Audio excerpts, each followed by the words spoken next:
त्याचवेळी सावंतवाडीत एका वेगळ्याच पर्वाची सुरुवात झाली होती. 2009 पासून दीपक केसरकर यांनी या मतदारसंघावर अशी काही पकड मिळवली की पक्ष बदलले, राजकीय समीकरणं बदलली, पण केसरकरांचं वर्चस्व मात्र कायम राहिलं. हे खरंच खूप इंटरेस्टिंग आहे. बघा, 2009 मध्ये ते राष्ट्रवादी काँग्रेसकडून जिंकले. मग 2014, 2019 आणि 2024 सलग 3 वेळा शिवसेनेकडून. यावरून एक गोष्ट अगदी स्पष्ट होते की सावंतवाडीत पक्षापेक्षा दीपक केसरकर यांचा वैयक्तिक प्रभाव जास्त चालतो.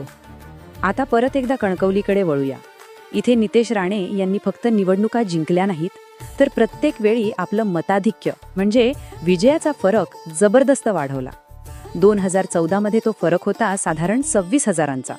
2019 मध्ये तो 28,000वर गेला आणि 2024 मध्ये तर तब्बल 58,000च्या पुढे. या आकड्यांवरूनच कळतं की त्यांनी कणकवलीला आपला आणि भाजपचा एक मजबूत बालेकिल्ला बनवला आहे.